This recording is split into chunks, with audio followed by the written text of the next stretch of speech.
the senior center. We weren't able to get the other location, the college, with a follow-up meeting after the April 22nd board meeting. After things are decided or what direction we're going, we would then set another meeting to say this is what's going on, this is the routing, these are the fares. And so we've also set a February 18th date and a March 2nd date at the, I think it's the Camino multi-purpose room. And for there also, when we're booking that room, we have to pay up front. And so the last time we had a meeting booked, we had to cancel. And so we kind of got an issue where we have to check kind of waiting there, and then we had to book a couple of more dates and they need to check up front. So that's something just to kind of, take into consideration. And then we have the board meeting dates and the board workshop dates. And I know there was some talk about those may change, or I hadn't had a chance to touch base with Meg yet. So that's where we stand as far as the planning process at this point.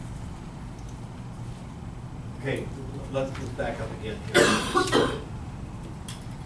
Meg, we had those 4 dates that we're talking about changing, and that is actually on our agenda item number 3. How do these affect, how does those change dates affect what's on the board up there right now? So instead of the 25th, it would be March 28th, a Monday. Yeah. So just. So they don't really affect it. It doesn't affect it. Because then the next one is May, and that will be way past.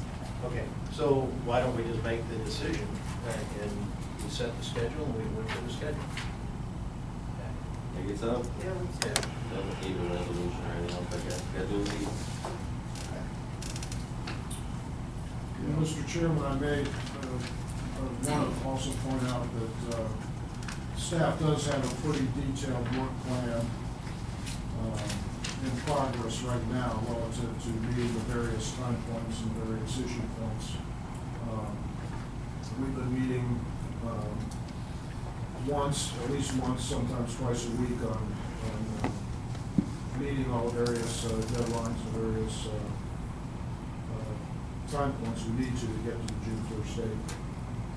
We've got the planning process established. And that works with what's on the board? Yes. Okay, so make it happen. And then the last slide was basically just, I think we talked about where we would charge, where we would collect the fare. Like for instance, Old Harbor 411 traveling northbound to March's Point, we wouldn't collect the fare until they were exiting at March's Point. Right. And so the rest of this slide just kind of follows that same theme. Coming back, you would pay as soon as you entered the bus at March's Point. The 411C, we would work it the same way. They would pay when they got off the bus at Skagit Station. And again, coming back southbound, they would pay as soon as they entered the bus. Which leaves us, let's see. So again, we wouldn't be charging for those stops within Island County. Which leaves us with the 412, and if we go that route, we would be collecting throughout the route. So, and that's the end of that. So the only asterisk to add to that schedule, that last slide, is if we have a transfer system in place that March's Point, where they honor the transfers. It'd be the same process, they just, instead of giving it $2, they'd give a transfer. Yeah, no, We'll add that to our bullet points. Okay, so we've gone through the discussion with possible action. Matt, what action do we have? I think you just direct them to proceed onward. There's no formal action necessary. Okay. So we got the workshop. We need to send something out, remind us of the public hearings, Public meetings. public meetings, I'm sorry.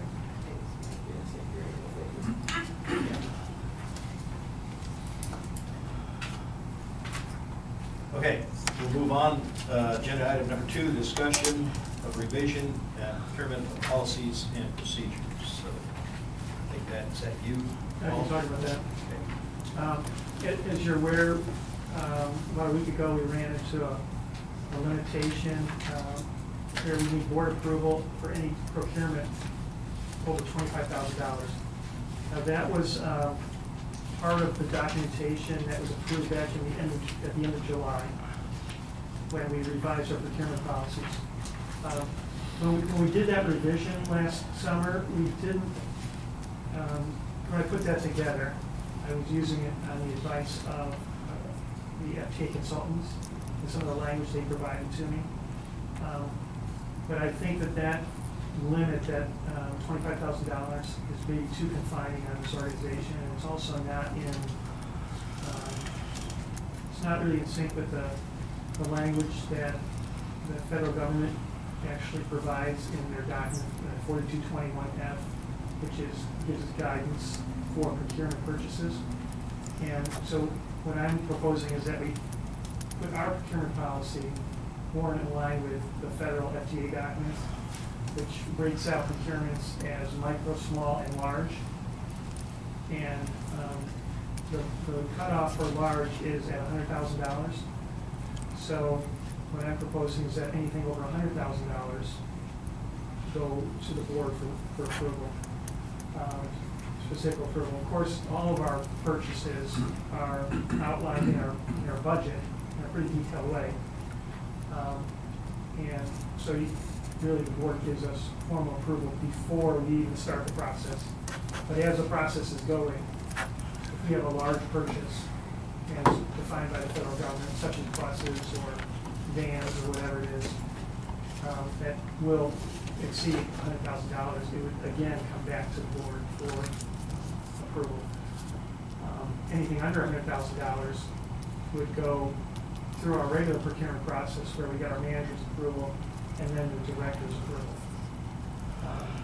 So that's what I would propose that we do, is fall more in line with the federal government cutoffs and realign our policy from $25,000 to $100,000 before it goes back to the board, basically for a second approval before the purchase is made. Right, this is in regards to only pre-approved budgeted items. That's the key point. If once something's approved in the budget, unless it's a contract that needs board signature, it's approved in the budget.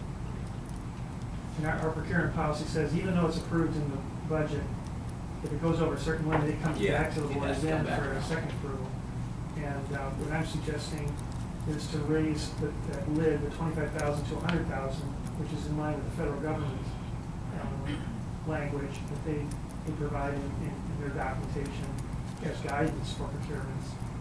And it would, I'm just saying, it would be we would avoid a situation like we had last week where I ended up having to call a board member and ask for approval.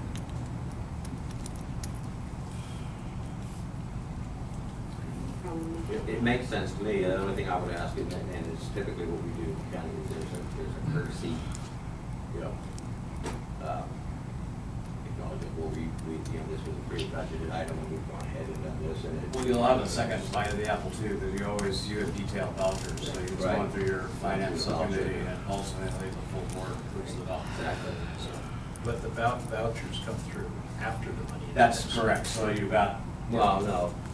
Because the vouchers are coming through for board approval. They're not paid until the board approves them. Well, the way our system works, because we have an unusual timing thing here, is that the manager's reports are disseminated to the finance committee, who then looks that over and approves it, comes back to procurement where they have to issue the checks to avoid late fees, that sort of thing. Then at the end of the month, it again comes to the board and they formally approve it. Yeah, but it's been, the finance committee looks has looked at at it before Right, we so issue it won't be any for checks. the board. This would also apply to, for example, contracts for outside vendors, right? For example, if the original contract was for, say, not to exceed $90,000, but around the 9th, whether it starts January 1st through December 31st, just for example, in September, it looks like because of cost overruns and stuff, that it's going to exceed it, then that must come back to the board for approval.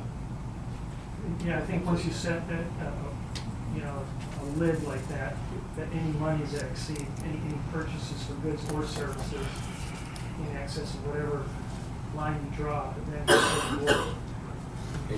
And just for the folks that are sitting here listening, what Paul's referencing about a week ago, or a week or so, whatever it was, how many days, was in an instance where it was a pre-approved budgeted item, and they were actually able to get it for less than what we budgeted, but because of the fact that it was over this $25,000 threshold, I told him he had to call in and contact each one of us to let us know that we're going to spend less money than what we had planned on. Well, that's a no-brainer. He was getting a better product for less money, and a better service contract as well along with it. So, yeah, it's one of those things that you should be able to act. But it was over $25,000. But it was over the $25,000. Would you like to make a motion? I don't think it's. It'll be a resolution for the next meeting. Yeah, so just bring it to consent agenda or the regular agenda next week. Takes care of item number 2. You ready to move on? Yeah. Okay, item number 3, discussion with possible action to change 4 regularly scheduled meetings. The dates are on our motion package on the Yes, yeah. That would be to move the following dates from March 25 to March 28, from May 27 to May 23, November 25 to November 28, December 23 to December 12. Do we have a motion? Yeah, go ahead. I would move to make those changes And you have a as second. stated in item number 3. I'll second it. And we want to discuss that? Yes, we have discussion. Okay, because I think. Motion's been made by Ms. Henderson, second by Albert. And any discussion? For clarification, the meetings have the date set but no time, and I would say that we're beginning at 09:30 like a normal meeting, correct? That'd be correct. Just wanted to be sure, because I know there was some discussion about time, and Meg was working with another meetings that were scheduled for me on those days, and I can rearrange those so we keep our meeting times here the same. You can also make a motion to amend that if it's necessary. No, it's clarified. I would, why don't you stick that in the motion to make it clear for the time, so. Okay, so that I'll make an amendment to the motion stating specifically that these meetings will start at 09:30. That motion is made to include the time of 9:30 a.m. to those dates, revised dates. We have a second. Second that. We have a second by Ms. Henderson. Any further discussion on that? First, on the amended motion, all those in favor say aye. Aye. Aye. Any opposed? That's unanimous. Now we go back to the main motion on the dates. All those in favor say aye. Aye. Any opposed? Hearing none. Mr. Allen and Ms. Johnson? That motion carries unanimously also. So it'll be the revised dates at 9:30 a.m. on item number 3. That is the end of item number 3. Item number 4 is selection of board salary study subcommittee. This is in regards to the administration and salary study RFP, which is out right now. And proposals are due in 2 weeks. It's February 26th. No, this Friday. But they're due in this Friday, yes, but we have to award within 2 weeks after that. Yeah, we said we would plan on trying to award at the February board meeting. So we have 2 weeks worth to evaluate proposals that come in, and I would like to request 2 board members to be a part of the evaluation committee evaluating those RFPs, so we can have an award at the next board meeting. I'd like to make a motion. I would like to move that those two members be the members of the finance committee Who are not here. who are not here. So I guess we'll get no argument, but it stands to reason who better to have, because this one I thought was, so, motion? I would second that. There you go. That motion's been made by Mr. It's Hanover, into this meeting. second by Ms. Henderson to appoint Ms. Johnson and Mr. Allen to the Serve on the Salary Study Subcommittee. Any further discussion? All in favor, say aye. Aye. Aye, and any opposed? That's unanimous also. Now, in the United States Navy, that's called don't miss a meeting. All right, well, that takes care of number 4, and the next meeting is going to be February 25, which, excuse me, 26. We did change. 26, as you know, I will not be here for that meeting. Don't want you to. I think I'm something good. Yeah, don't change that meeting, don't change that committee. And so March 14th is a special meeting, and be right here. So, Where it is? No, the next meeting is February. Oh, yeah. that's the workshop. Here's a meeting February. Yep. Yeah, Yeah. that's what I was saying. Our next regular scheduled meeting is February 26th, right? Okay. For a week now. I was gone the last I will week, entertain that's a motion to adjourn. So moved. Second. And we have a motion to adjourn. There's a second. All in favor, say aye. Aye. That's unanimous also. Mark this day on the calendar. This is one for the record books, 1 hour and 2 minutes.